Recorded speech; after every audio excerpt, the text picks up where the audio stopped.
Suzana? Ok, só um É, minutinho, Maria Lúcia. Suzana? Muitas vezes Ah, nós não gravamos as nossas entrevistas, porque muitas vezes, não sei se vocês sabem, eu vou explicar por quê. Mas diga, Maria Lúcia, a Gisele fez contato? sim, não, porque eu pedi para ela entrar, sair e entrar novamente e ela tá tendo um problema de bloqueio do Zoom.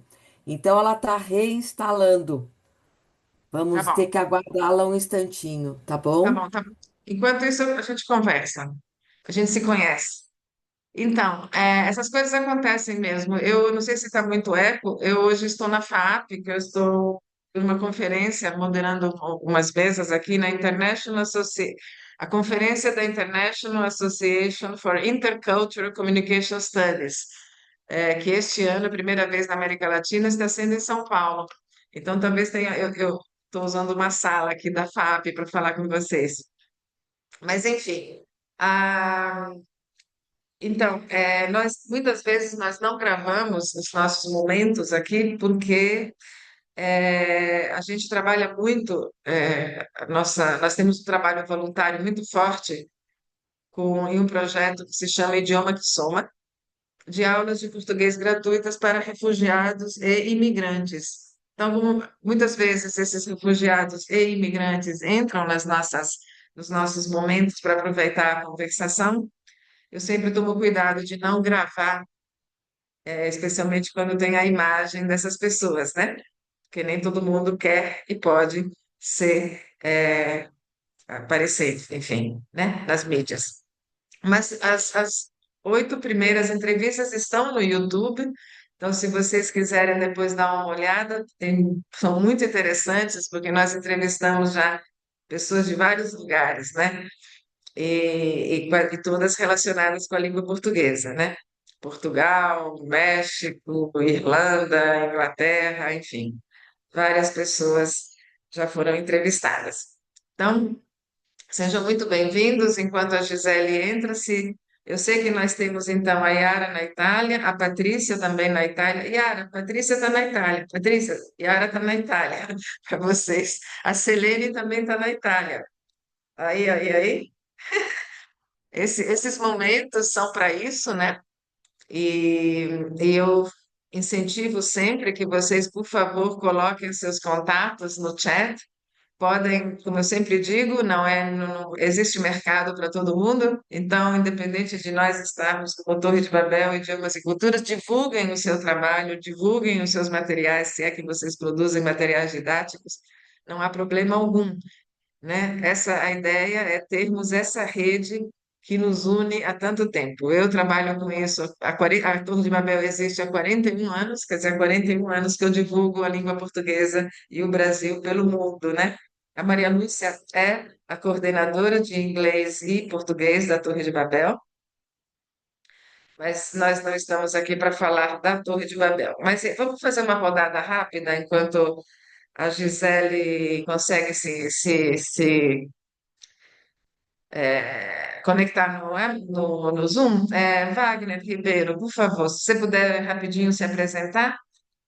Pronto, agora consegui. Ah, Desculpe, boa, gente. Gisele. Meu computador não está me permitindo entrar pelo Zoom hoje. Tá, Tive que vir não, pelo celular. essas coisas acontecem de fato, né?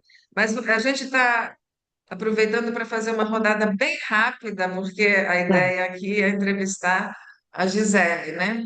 Mas Uhum. rapidinho, então. Já falamos que Tá. a Selene está na Itália, a Yara está na Itália, a Patrícia está na Itália, a Sofia está em Portugal, e você, Wagner? Eu estou em São Paulo e eu não tenho nenhuma relação direta com o ensino de língua Está muito portuguesa para. baixo, a gente não tá conseguindo entender o que você está falando, Wagner. Então, melhorou agora? Melhorou. Melhorou? Tá bom. Eu estou em São Paulo, eu não tenho nenhuma relação direta com o ensino de língua portuguesa para estrangeiros, mas eu sou professor de jornalismo. Então, eu trabalho com o ensino de língua portuguesa, direto ou indiretamente, todos os dias para os alunos em sala de aula. Ótimo, muito obrigada. Bem-vindo, Wagner. Márcio? Já. Primeiro Márcio sem Márcio. Márcio. Eu sou amigo de infância da Gisele, estou aqui para prestigiar essa entrevista, né? E atualmente eu moro no Canadá, e é isso. Conheço a Gisele desde pequenininho, foi minha mentora de matemática, quando eu só tirava nota ruim. Grande amiga que vale a pena prestigiar aqui hoje. A Gisele é grande amiga de muita gente. Gisele, você tá torta, assim. Você tem que ficar na Ai, deixa horizontal, eu. tá na Ah, tá. vertical. Acho que agora é assim. Pronto. Tá, então Deu aqui certo. já trocando informações, a Patrícia está na Itália, mas os irmãos, o irmão dela, mora no Canadá, né? Então você vê que meus irmãos, os irmãos de Patrícia, Patrícia é do Rio Grande do Sul, os dois irmãos moram no Canadá. E você, Márcio Dias, você está onde? Tá sem som, viu, Márcio? Tá sem som. Não, continuamos sem som. Essas coisas que acontecem. Bom, enquanto o Márcio tenta se conectar ao som, né? Eu estou feliz aqui que o nosso povo na Itália já colocou aqui os seus contatos. Espero que isso resulte em algum café, em alguma reunião. É, foi muito interessante. Eu vou repetir uma coisa que aconteceu em um desses encontros, né? Estávamos entrevistando, não me lembro quem, acho que alguém do México. Bom, enfim. E aí uma das pessoas que estavam conosco estava na Suíça. E outra pessoa que estava conosco estava na Suíça. Eu falei, gente, daqui a pouco vocês são vizinhas e não se conhecem. E super solitárias, porque são professoras de português e acham que não tem muita gente dando aula de português, mas não, tem muita gente dando aula de português pelo mundo. Então, bem-vindo, Diego. Bem, tendo dito tudo isso, eu vou agora apresentar. Na verdade, vou deixar que a Gisele se apresente, mas desde já agradecendo pela Gisele ter se inscrito para ser entrevistada. Gisele é uma amiga de longa data, não só da Torre de Babel, mas acaba que fizemos um pouco de voluntariado juntas. Depois, se você quiser também falar dessa experiência do nosso voluntariado, né, Gisele, que foi bem gostoso. Bom, a ideia não é, eu não vou ficar falando, até porque eu já falei a manhã toda aqui na FAP. Então, a ideia é que todos nós façamos perguntas para a Gisele. Então, muito bem-vinda, Gisele. Gente, obrigada. Desculpe aí os problemas técnicos, mas hoje o meu Zoom pelo computador resolveu não funcionar.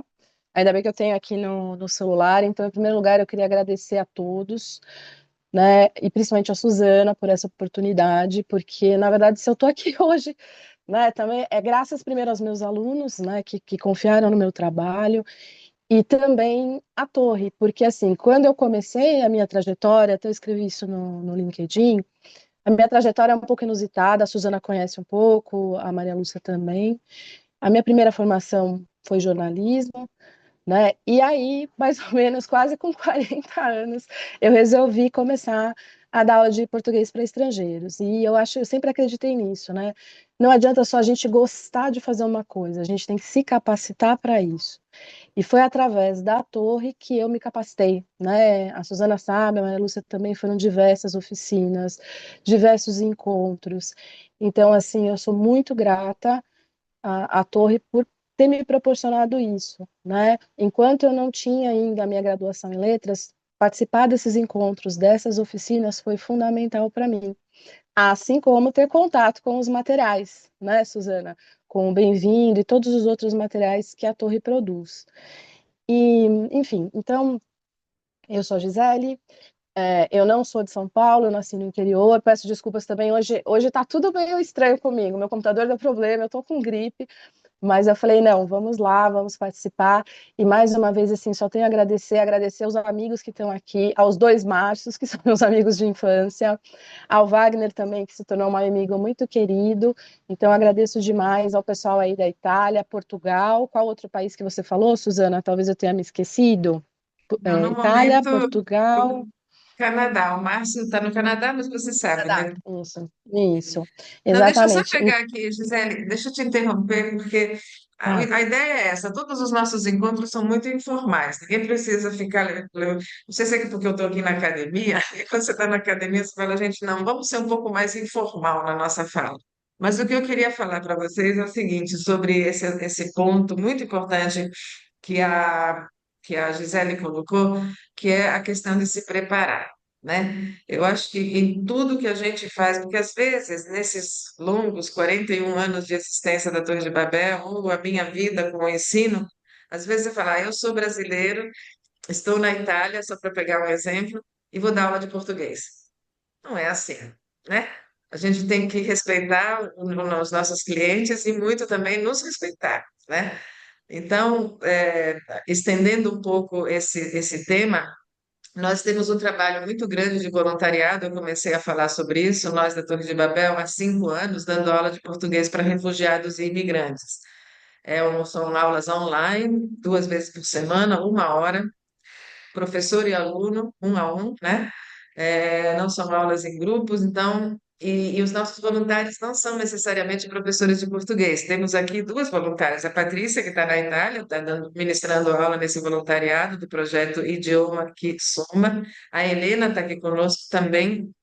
A Yara já tentou estar conosco, né? Então, aí você fala, você acabou de falar que não é porque o brasileiro vai dar aula eu falei, não, especialmente no voluntariado, como os nossos voluntários, que hoje são 58, 57, 58, como os nossos voluntários não necessariamente são professores de português, nós temos que capacitá-los. Então, nós temos arquitetos, engenheiros, médicos, dentistas, publicitários. Então, a gente precisa capacitá-los para ministrar aulas para esse, com respeito aos refugiados e imigrantes que estão conosco para aprender português, no sentido de o recorte é a empregabilidade. Então, para conseguir um emprego decente ou evoluir no seu emprego, você precisa da língua do país onde você está hospedado, né? Então, nesse caso, voltando então, Gisele, frisando a importância de capacitar tanto os voluntários quanto, né, porque quando a gente começou, Gisele, muito lá atrás, você sabe que era muito isso, né? Eu sou professora de inglês, vou dar aula de português. Eu sou professora de espanhol, posso dar aula de português. Não, são universos totalmente diferentes, né, Gisele? Se você quiser falar um sim. pouco sobre isso, com a sua experiência, né? É muito Sim, diferente assim, da aula de português no Brasil para um expatriado. sim, e isso assim, até isso foi reforçado, porque no ano passado, né, eu tive a oportunidade, eu passei no concurso como professora do estado aqui em São Paulo, da prefeitura, e eu dei aula para brasileiros, né, para alunos do sexto e do sétimo anos do fundamental.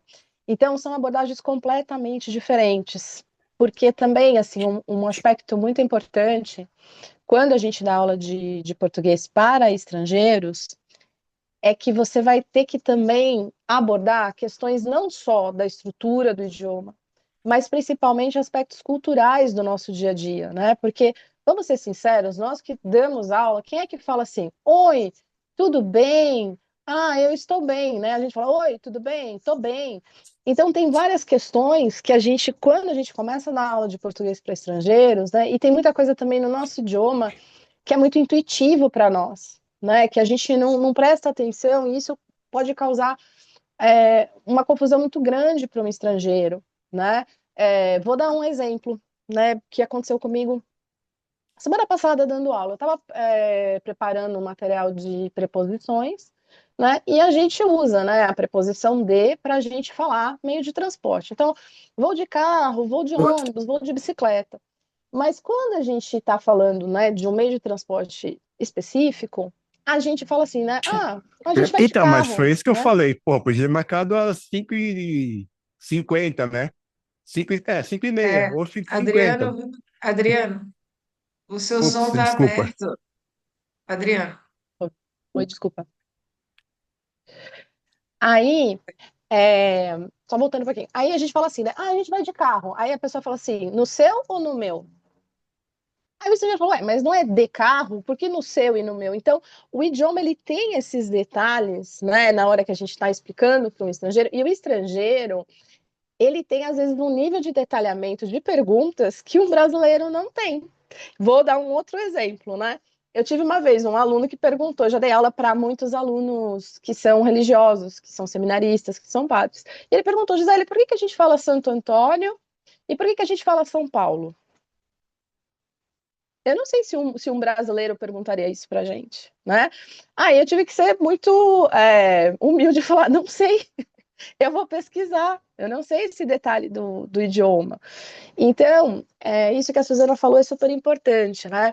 Quando o Márcio, que está lá no Canadá, se apresentou, ele falou que eu dei aula de matemática para ele. Na verdade, assim, né? Foi um grande risco. Eu não sou muito boa de matemática, não. Mas é isso, eu sempre tive essa coisa de gostar de ensinar, né? Mesmo às vezes não sabendo, mas isso que a Suzana falou é fundamental. Às vezes não basta só a vontade, a boa vontade. Claro que é importante, principalmente nesse projeto que a Suzana falou dos voluntários, um projeto que eu pretendo fazer parte algum dia, eu só estou reorganizando a minha vida atualmente. Mas é isso, né? Tem a vontade, tem o talento, mas tem que ter sempre essa capacitação. E eu sou uma super fã das capacitações da Torre, porque realmente elas fazem a diferença. Me lembro muito bem de uma capacitação que a Maria Lúcia deu, que ela falou isso, né? O professor, quando ele está dando aula para estrangeiro, a gente é meio que tudo, a gente chega até a ser meio que um mágico, porque a gente tem que ter muita criatividade na hora de poder dar essa aula.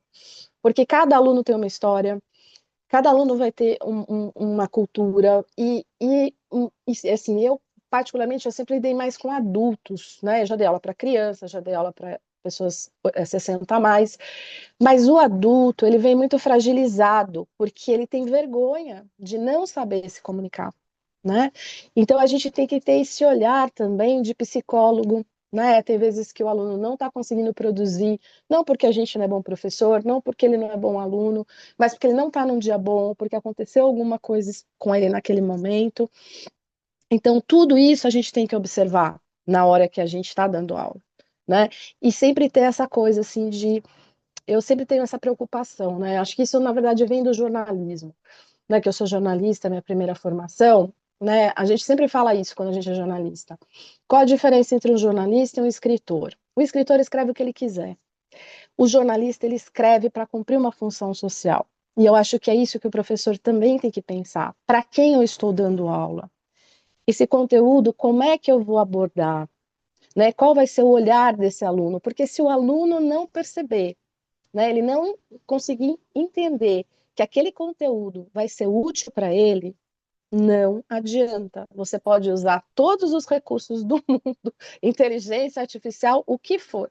Mas se você não conseguir fazer essa conexão, né, humana, a aula não vai funcionar. Né? É Gisele, isso que eu penso.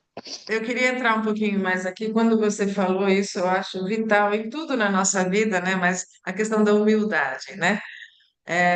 Nós temos que saber, nós não sabemos tudo. E os alunos que chegam até nós são das mais diversas áreas também, mesmo no trabalho voluntário, mas no trabalho da Torre de Babel, pegando mais profissionalmente falando. Não que o voluntariado não seja. Vejam que a gente chama o nosso voluntariado de um voluntariado profissional, né? Os professores fazem relatórios mensais, a gente tem um acompanhamento ali corpo a corpo, mas o que eu quero dizer é, por exemplo, chega na Torre de Babel um médico, chega na Torre de Babel um padre, chega na Torre de Babel um executivo de uma empresa de engenharia, de uma empresa de energia eólica. Ninguém sabe todo o vocabulário. Agora, melhor do que inventar é dizer, eu não sei, né? E os alunos entendem, não só entendem isso, como respeitam. E muitas vezes até se aproveitam para nos ensinar sobre a área deles e buscam um vocabulário de que eles precisam no negócio deles para nos explicar. Eu me lembro que eu dei aula muito tempo, né, quando a gente ainda usava o telefone, depois o telefone celular, imagina a minha idade, né? Depois o celular, quando veio a telefonia celular no Brasil, um dos meus maiores clientes era a NEC, uma empresa japonesa, né, de telefonia móvel, E eles implantaram, então, junto com a Ericsson, enfim, a telefonia celular no Brasil, né? Quando veio a Telefônica, que comprou a Telesp, né? Nós não sabíamos absolutamente nada desse vocabulário de telefonia celular. Então, eles nos davam aulas a nós, professores, sobre como era esse universo da telefonia celular, como era essa coisa de, de, da ligação de um espaço com o outro, para não haver falhas na comunicação quando você andasse de carro daqui para lá, para aqui, enfim. Aulas e aulas, e para eles era fantástico, porque dando aulas para a gente, eles gravavam o vocabulário de que eles precisariam nas reuniões, no treinamento dos funcionários, no treinamento do chão de fábrica, né? Dos técnicos. Então, mas a humildade eu acho essencial. E o aluno sente, quando você banca que sabe, o aluno imediatamente sente e perde o respeito pela sua aula. Então, eu acho que Sim. esse ponto eu acho fantástico. E o outro ponto que vem ao encontro desse, se me permite, Gisele, é a questão de preparar a aula, né? Wagner é professor de jornalismo. Eu imagino que haja algumas aulas em que, basicamente, você já sabe a matéria que você vai dar. Mais ou menos que não se faz isso, mas liga o automático e vem a aula. Mas assim como no jornalismo e nós com línguas, são coisas que de um dinamismo muito grande. Então, é importante, e a Maria Lúcia fala isso muito bem, você trazer uma surpresa para a sua aula. Não ser aquela coisa que o aluno já sabe o que você vai falar, né? Então, você trazer, né, Maria Lúcia, o fator surpresa para a aula é sempre muito bom, mas a aula tem que ser preparada. Imaginem vocês, os nossos voluntários, eles estão, alguns exemplos estão aqui, na primeira aula, nunca deram aula de português e vão dar aula para um afegão, vão dar aula para um venezuelano, vão dar aula para um boliviano, enfim. É, né? Aquela borboletinha que o ator tem quando sobe no palco, né? Que se não tiver borboletinha, não funciona, né? Então, eu acho que esses dois pontos que eu queria pontuar, Gisele, a humildade e a questão de preparar a aula do respeito a todos, né? Sim, com certeza. E assim, né, e que você falou esse negócio da borboletinha, né, já são mais de 10 anos que eu dou aula, mas eu sinto isso todas as vezes que eu tenho um aluno novo. Isso acontece comigo, né? Na aula demonstrativa que a gente faz, será que ele vai gostar? Será que ele vai gostar do meu método? Porque é muito isso também, né, que eu falei. Às vezes, não, você também tem que ter essa humildade de, às vezes, você tem um limite e o aluno não vai aprender da forma que você expõe, ou o aluno não gostou de você. E às vezes a gente também tem que ter essa, né, essa humildade e não levar para o lado pessoal. Então, como eu falei, né, são mais de 10 anos, são mais de 150 alunos, de mais de 50 países diferentes, mas eu tive ao longo desses anos só 4 alunos que eu cheguei, eu fui humilde e falei, olha, você é ótimo, mas eu estou vendo que eu, como professora, não estou conseguindo passar, né? Você não acha melhor, então, procurar um outro professor? Porque eu prefiro realmente perder aquele aluno do que ele não aprender, ou ele se frustrar com o idioma, né? Porque é isso também a gente tem que fazer esse exercício, que é difícil, né? Tanto que eu não falo, para mim não existe ex-aluno. Eu não tive filho, mas eu falei, eu não tenho ex-alunos, são todos os meus alunos. Mas tem aquele momento que você tem que ser generoso, né? E falar, olha, não tá rolando. Então, vamos tentar achar uma solução também. Né? É duro, é difícil para nós, mas a gente também tem que perceber isso, né? Não, e também, Gisele, é uma questão de respeito. Na Torre de Babel, nós só tivemos, em 41 anos, dois casos em que a gente devolveu o aluno para a empresa. O que quer dizer isso? Na Torre de Babel, a maioria dos nossos clientes são de business, de negócios, são empresas. Os nossos contratos são com as empresas, não diretamente, necessariamente com os alunos, né? Com o departamento de expatriado, departamento de recursos humanos, departamento de pessoas, conforme vocês queiram chamar. Mas temos os nossos alunos, professores, que nós temos o privilégio de ter professor que está com a gente há 25, 30 anos, né? Não temos uma rotatividade muito grande, o que é difícil em um instituto de idiomas, né? E às vezes falta o respeito com o nosso professor, Gisele. Já aconteceu duas vezes. E Exato. quando eu digo nós devolvemos, pode ser, nós analisamos muito bem e nós chegamos e dizemos: ah, será que é o professor? Trocamos o professor. Temos um grupo grande de professores, trocamos e continua o desrespeito. A gente dois casos só. Devolvemos para a empresa no seguinte sentido: esta pessoa não faz parte do grupo de pessoas que a gente acha que tem que ser cliente nosso, né? É o que a isso, gente acha e respeita o Brasil, porque Brasil acima de tudo, né? A gente nem como exatamente. Às vezes a gente tem que ser um pouco firme também com alguns alunos nesse sentido, né?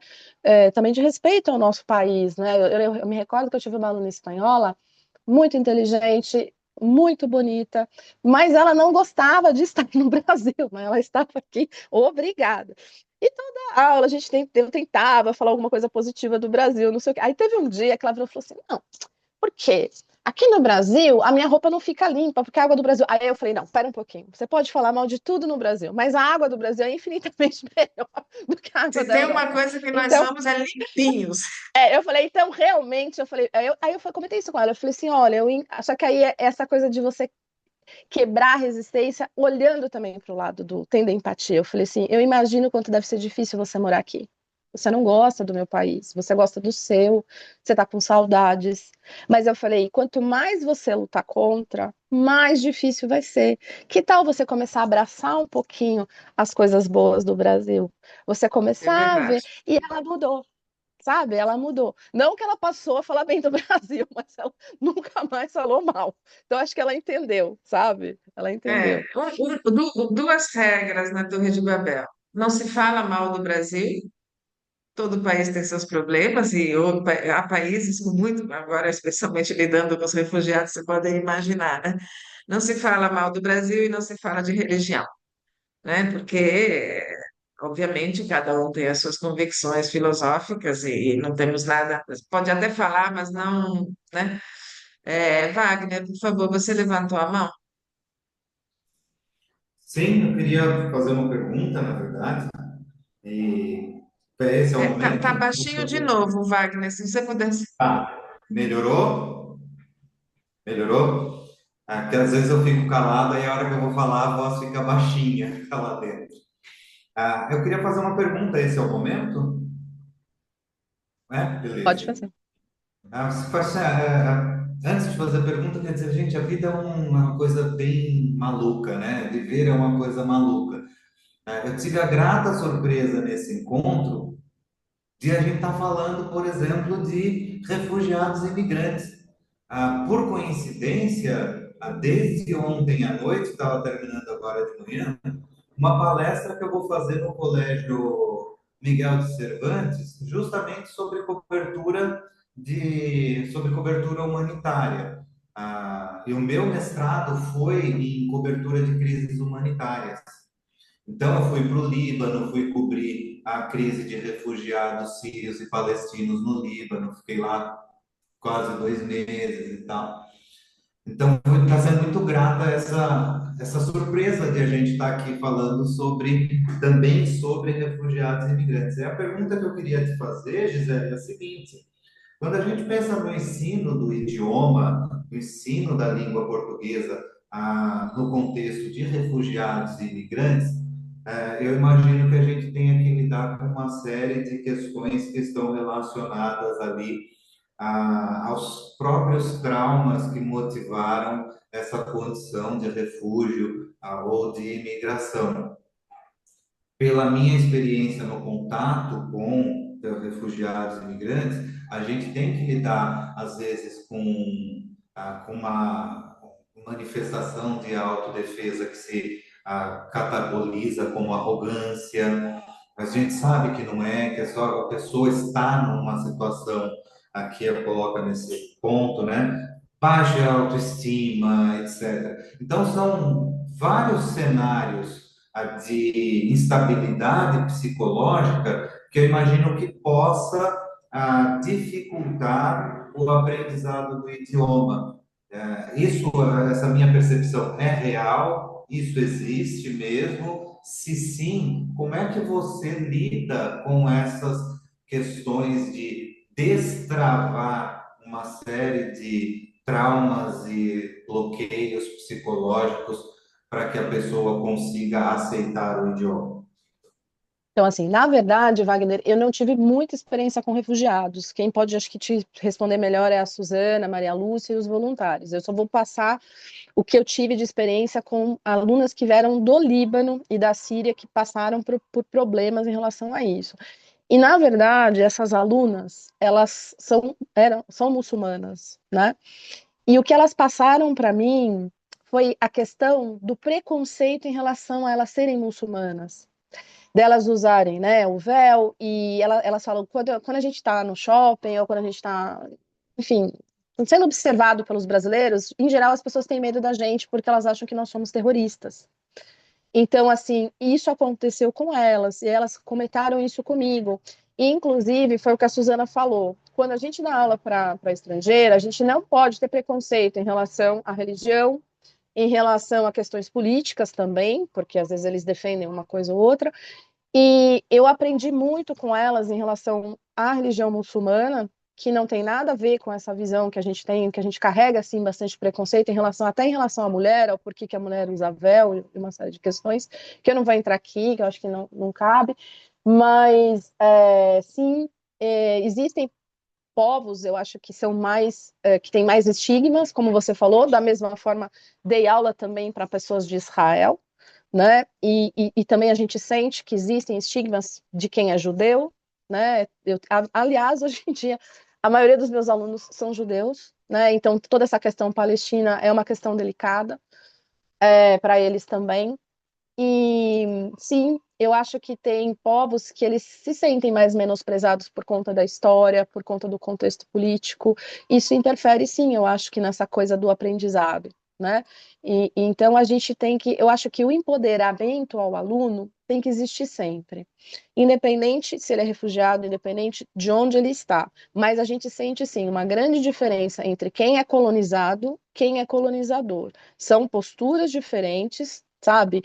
Na hora de aprender e na hora de se colocar no mundo, né? Mas eu também vou fazer um parênteses aqui em relação aos alunos que são estadunidenses ou que vêm, né, que são do Reino Unido. Por falar em inglês, e o inglês ser uma língua universal, em geral são pessoas que têm mais dificuldade. Então também a gente precisa ter um trabalho com eles, ter mais paciência em relação a isso. Não sei se eu respondi o que você queria, mas aí Suzana e voluntários podem responder Eu melhor. queria, se me permite, complementar, Wagner. Mas antes de complementar, a Yara, que como eu disse, está na Itália, ela passa às vezes tempo aqui no Brasil e ela pediu o seu contato, se você pudesse, por favor, colocar no chat ou, enfim, no particular. Eu Ah, posso dar legal, voz a por ele. favor. Helena é uma das nossas voluntárias mais experientes. Eu acho que ela pode também contribuir com esse tema. Mas, a princípio, é importante dizer que sim, nós temos alguns alunos que estão passando por tratamento, por, enfim, um acompanhamento psicológico. Nós tivemos o privilégio de receber de uma empresa que chama Hug, localizada na Flórida, ligada à saúde. Nós recebemos de presente 1.200 consultas médicas gratuitas online em português. E, para nossa grata surpresa, nós não precisamos tanto de consultas de médicos em geral, porque o SUS, e vocês sabem, fica aqui mais uma informação, o SUS, os refugiados que vêm para o Brasil legalmente, que têm um visto humanitário ou que são imigrantes com status legal, né? Porque para estar no nosso programa tem que estar no Brasil legalmente, Wagner, porque existe de tudo, como você, jornalista, muito bem sabe. Tráfico humano, tráfico de órgãos, tráfico de crianças, né? Você sabe. Então, para estar conosco, tem que estar no Brasil legalmente, nem que seja com o protocolo da Polícia Federal. Então, a Hug assim, enfim, entrei nesse viés por causa do SUS. Então, eles têm direito ao SUS, eles têm carteira de trabalho, o único direito que eles não têm é o de votar nas eleições, tá? O resto é como qualquer outro brasileiro. E sim, o SUS supre muito bem, pelo visto, eles não nos procuram muito para consultas médicas gerais, mas eles nos procuram para uma ajuda psicológica. Ninguém é refugiado porque quer. Imigrante pode até ser. Eu nasci na Itália, né? Estou no Brasil, sou cidadã brasileira, me naturalizei brasileira depois de adulto, por amor à causa, mas em Pernambuco, né? Pernambucano, oxente. Então, mas nos procuram e nós temos alunos fazendo atendimento psicológico. E sim, psicológico bloqueia. Sim, e com toda razão, né? Especialmente quando tem filhos, quando tem crianças, quando tem situação de violência, né? Nós não entramos nesse âmbito, não é a nossa expertise, mas a gente encaminha. Eu não sei, Helena, se você queria contribuir. A Patrícia também é nossa voluntária, mas eu acho que é um pouco cedo para ela, ainda está começando, né, Patrícia? Mas a Helena pode contribuir. E, bom dia, eu gostaria de falar assim, sobre isso, Wagner.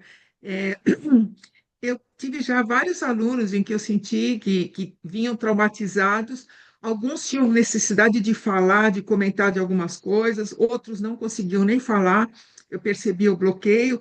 Assim, a minha postura como professora ali é de acolhimento, empatia e voltar para a aula. Se a pessoa está com necessidade de falar alguma coisa que passou durante o dia, o que aconteceu até do passado, assim, eu ouço, né, acolho e só ofereço empatia, não entro no mérito, né, porque o objetivo é ensinar, né? Mas eu já tive, por exemplo, alunos que não tinham condições de ter aula num determinado dia, que estavam muito mal, eu respeito, eu ofereço, olha, vamos remarcar essa aula.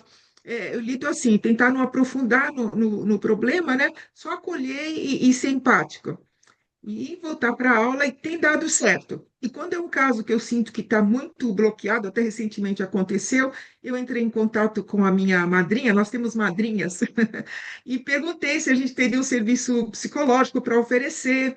E a Nani, que é a minha madrinha, ofereceu e ela não aceitou, mas que eu senti que ela estava muito bloqueada.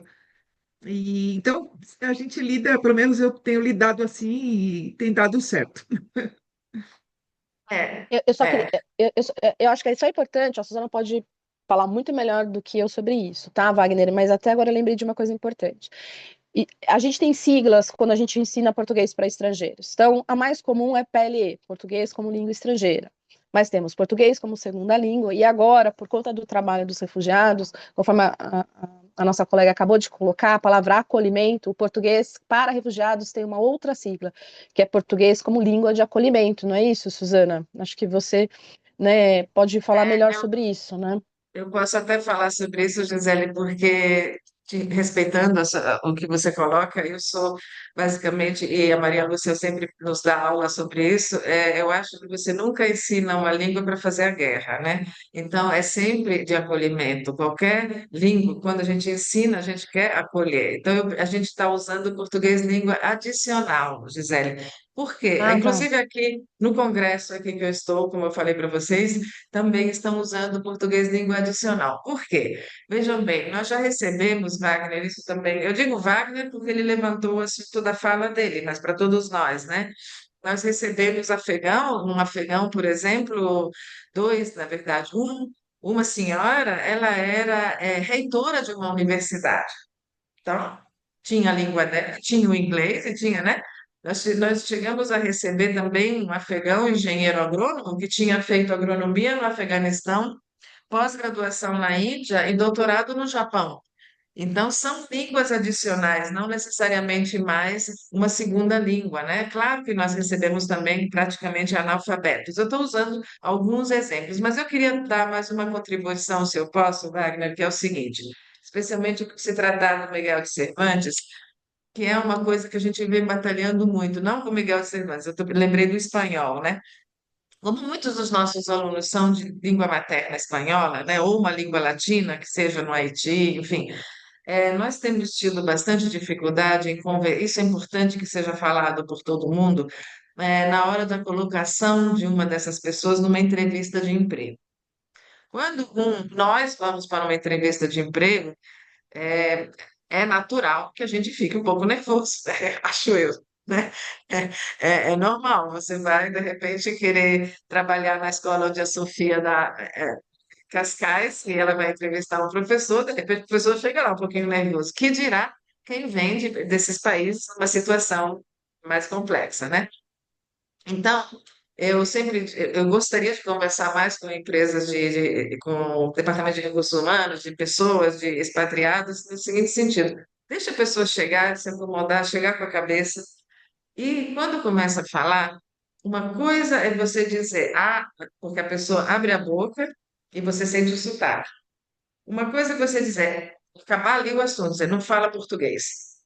E outra coisa é perceber que a pessoa fala português com sotaque. Eu tomo a liberdade de usar o exemplo dos meus pais. Eu não tenho sotaque, mas porque eu vim muito pequena.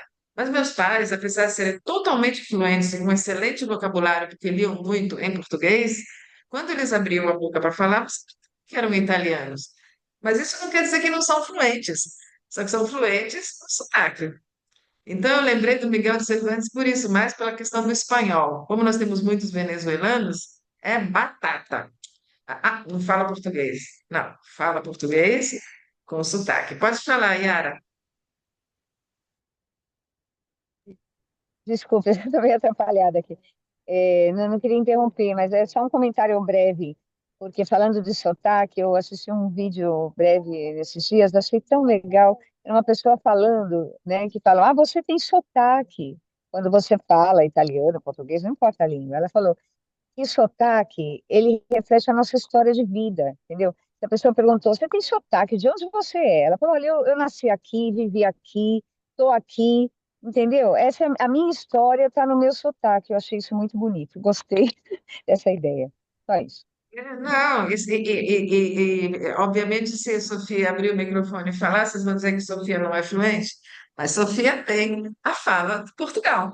Então isso para nós que trabalhamos com o recorte, empregabilidade, sempre temos que falar sobre esse assunto, não é? Muito bom. Posso Vamos fazer dizer, mais perguntas. Patrícia, sim, Sofia, sim. posso dizer que às vezes aparecem-me pessoas que aprenderam português no Brasil e chegam a Portugal, a Cascais, e pedem-me: eu quero perder o sotaque do Brasil, porque pensam que eu sou brasileiro e eu quero parecer português. E eu às vezes tenho pena, porque é tão bonito e é português. E é uma pena ter que alterar e ter que retirar a musicalidade brasileira e pôr-lhes a musicalidade portuguesa. E eu às vezes acho que estou a fazer um crime a transformar-lhes a língua. É só isto. É incrível, né? Mas existe também muito, e eu vou dar a palavra para a Patrícia, existe também muito a questão, né, que às vezes, eu não sei se a mídia, obviamente, desculpem os jornalistas aqui, mas às vezes a mídia é muito cruel, né?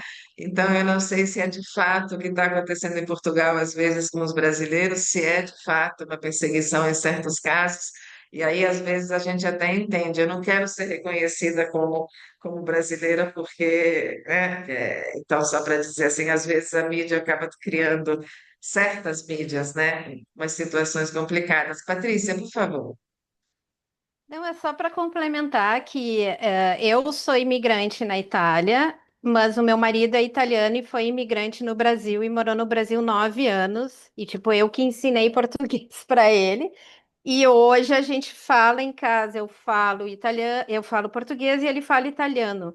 E agora faz 3 anos e meio que nós voltamos a morar na Itália e ele já tem sotaque brasileiro na fala italiana dele, porque quando ele conversa com os italianos aqui, as pessoas não conseguem reconhecer o acento dele, né? Que seria de Livorno, mas hoje é um livornese meio brasiliano, assim, né? Modo de dizer, para ver como o próprio contato e convivência faz com que e eu talvez daqui a uns anos vou ter um português brasileiro com um acento italiano, né? Se eu ficar falando muito italiano.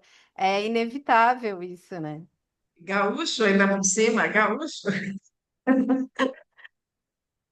Eu só É, queria fazer uma parte rapidinho, Suzana, aqui. O Wagner é meu colega também como jornalista, a gente trabalha aí na área de varejo. Só uma coisa importante: o varejo alimentar, eu fiz até uma reportagem sobre isso, justamente inspirada porque dou aula para estrangeiros. O varejo alimentar tem investido muito na contratação de refugiados, de imigrantes, e tem programas específicos para acolher essas pessoas, como você falou, porque entende que realmente essas pessoas podem ter, né, um bloqueio maior por conta do idioma. E várias redes, inclusive ali do Rio Grande do Sul, até gostam de contratar essas pessoas, porque ali é uma região que tem muita, né, de fronteira, que tem muito falantes de espanhol. Então, isso acaba sendo até interessante ali para ajudar com esse, né, com esse público estrangeiro que frequenta ali, principalmente aquela região ali, Camboriú, aquela parte ali que tem muitos, né, argentinos, uruguaios, enfim. Então, hoje o varejo está atento para isso e está ampliando, sim, a contratação de imigrantes e de refugiados, tá? Tem várias iniciativas aí sobre isso. E a gente está vivendo uma situação muito peculiar de desemprego quase zero, né? Porque, de fato, 5% mais ou menos que é o desemprego hoje em dia, e a gente tem que considerar que tem muita gente também que não quer trabalhar, né? Então, mas enfim, né? Mas sim, sim, sim, não. Inclusive restaurantes, né, Gisele, também. Restaurantes, especialmente nas grandes cidades, no Rio de Janeiro, onde tem muito turista, né? As várias línguas contribuem. Alguma mais perguntas para a Gisele?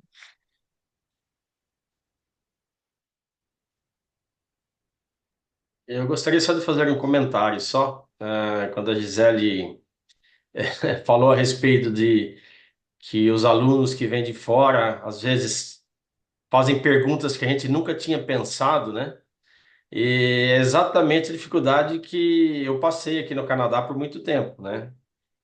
Eu cheguei aqui praticamente com inglês zero e fui aprendendo na raça, fui aprendendo, mas aí teve um momento que eu não entendia, porque você está fazendo a conjugação do verbo, então quando chega lá, they do, mas eu estava as pessoas falando everyone does.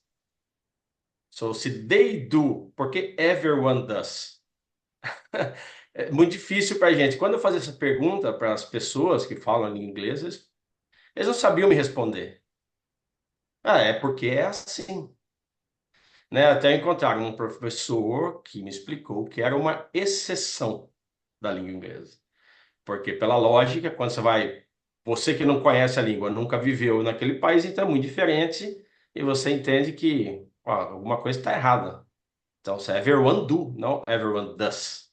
Né? Então, estamos falando de they, everyone, e é isso. Então, eu entendo essa dificuldade.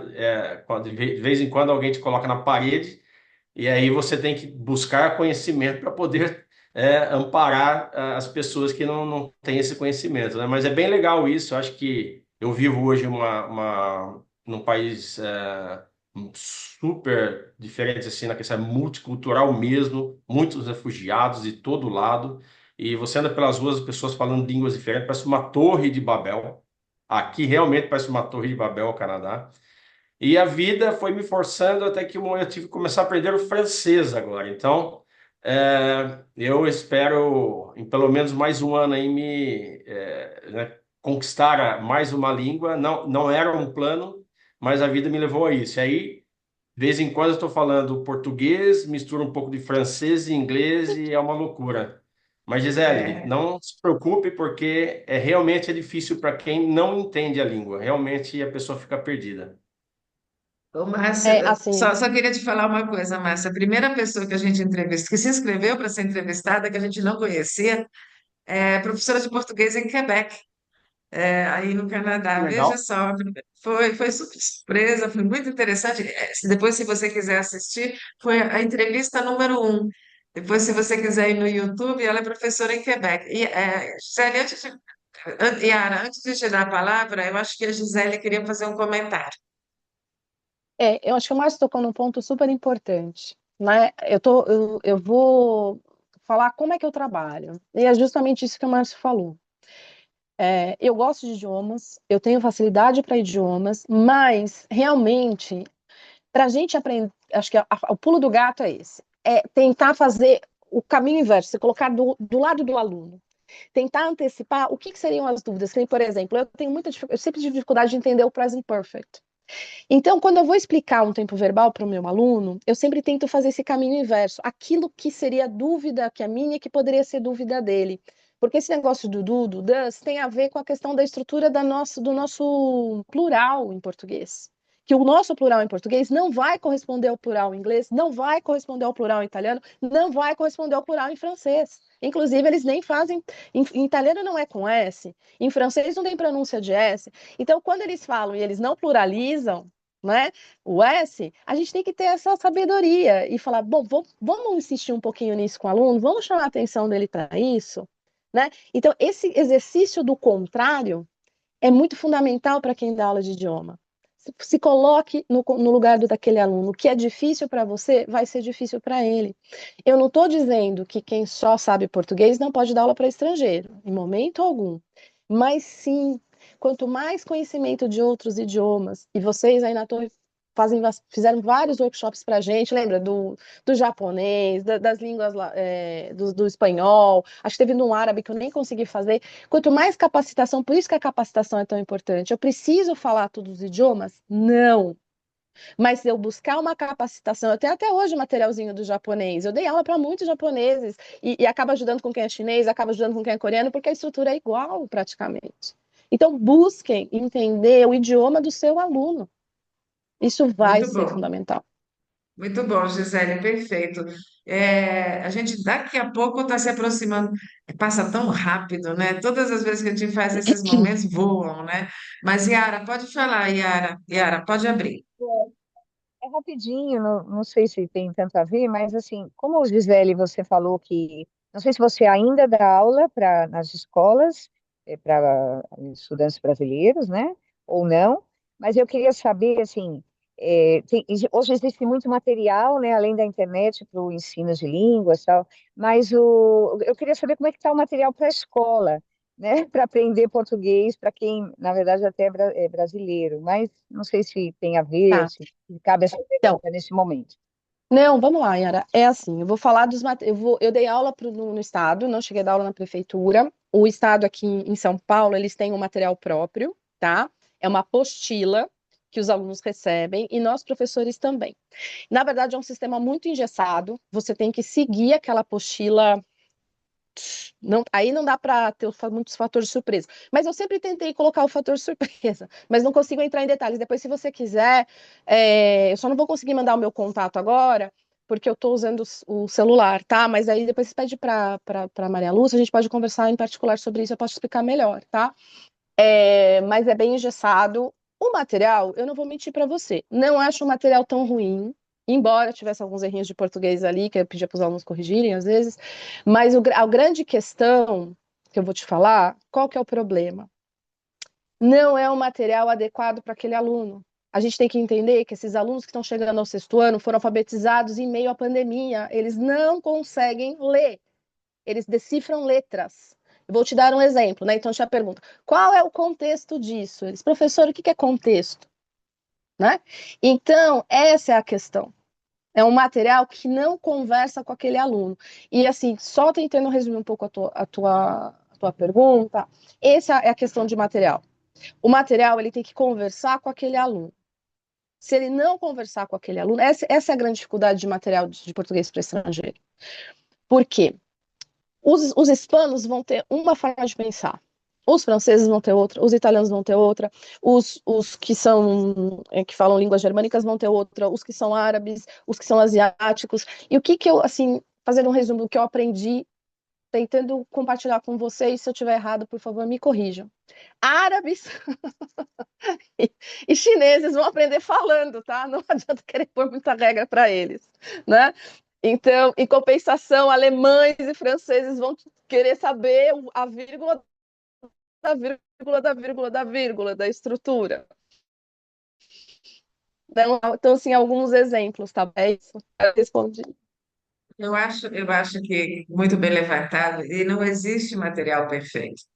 Não existe material perfeito, tem que ser adequado. Não se dá tudo que está na página do livro, tem que pular, tem que trazer para a realidade. Por que é que eu vou ficar falando dos órgãos internos do corpo para o engenheiro? Talvez ele esteja com dor não sei, nos rins, etc., aquela coisa mais específica, mas não vou me aprofundar. Ele é engenheiro, médico, para que que eu vou falar de energia eólica no detalhe, né? Mas assim, isso só. A gente está se aproximando do fim. Eu tenho uma última pergunta para a Gisele. Gisele, quando a gente entrevistou a Sofia, também de Portugal, acho que foi a sétima, sexta, sétima, ela fez uma coisa muito interessante. Ela é tradutora, professora da Universidade de Braga, eu acho. Bom, ela é tradutora de teatro. E ela falou da vida dela profissional dividida em blocos, né? Gisele. Então, você dividiria a sua vida em bloco jornalismo, bloco português para estrangeiro, bloco, ou você acha que teve sim dois blocos e agora eles estão assim mesclados? Eu acho que sim, eu acho que assim, eu tive uma vida só como jornalista até 2012, que foi quando eu comecei a dar aula de português para estrangeiros, né? Eu nunca imaginei, pensei sobre esse universo. Aí eu mergulhei nesse universo de 2012 até o ano passado, mas eu nunca me afastei 100% do jornalismo, né? Eu sempre fiz alguns freelas e aí no ano passado eu tive a oportunidade de voltar a atuar como jornalista. Hoje eu divido o meu tempo, que acho que a Yara perguntou até se eu ainda dou aula. Sim, eu dou aula, mas eu dou aula agora só para estrangeiros. Eu estou com poucos alunos porque eu não tenho tempo mesmo. Como eu falei, quero voltar a fazer o voluntariado. E só rapidamente, o voluntariado que eu e a Suzana fizemos do projeto Mira, um projeto de leitura, né, Suzana, de apoio à leitura em escolas públicas também foi muito bacana, embora tenha sido breve. E eu acho que o voluntariado é um caminho muito importante. Eu acho que isso nos faz crescer como pessoas. Acho que é uma contribuição social também que é importante a gente ter. E hoje eu vejo que isso está mesclado em mim. Eu sempre fico assim, eu sempre achava assim, eu falava assim, o jornalismo é uma paixão e as aulas são como o amor. Não, não tem como separar, né? Mas eu não quero, como eu falei, por mais que agora essa volta ao jornalismo esteja sendo muito positiva para mim também, as aulas estão em mim, é que não deu direitinho para eu mostrar aqui, mas eu fiz aqui eu tenho não sei se está dando para ver, eu tenho um cantinho aqui de alguns presentes que os meus alunos me dão. Estou com uma camiseta aqui da seleção de Gana, que foi o meu aluno Michael também que me deu. Então eu acho que é isso, eu acho que o pessoal fala muito essa coisa, não pode vestir a camisa da empresa. Eu discordo. Eu acho que você tem que vestir a camisa daquilo que você acredita como profissional. Então, assim, eu, como jornalista, tenho os meus comprometimentos e como professora também. Mas eles têm um ponto comum, que é isso. Eu sou uma pessoa que eu tenho muita emoção no que eu faço. Eu estou emocionada agora porque as aulas são uma coisa muito importante para mim. E essa oportunidade para mim está sendo incrível, então só tenho a agradecer. Desculpa aí a emoção e Não, agradeço não. todos que estão aqui, tá bom? Só, Mas eu só sou para isso, só para tá? Eu sou corrigir, assim. eu queria corrigir uma informação. Eu falei que quem falou dos blocos, na Uhum. verdade, foi a Sofia Martinho. E foi a nossa entrevista rapidinho aqui, só para vocês, se vocês quiserem. Na verdade, só um minutinho, eu já falo qual foi a entrevista da Sofia Martinho, que foi também como essa de hoje, todas, na verdade, muito interessante. Foi a número 7, eu acho. Só um pouquinho aqui que eu já vejo. Sofia Martinho.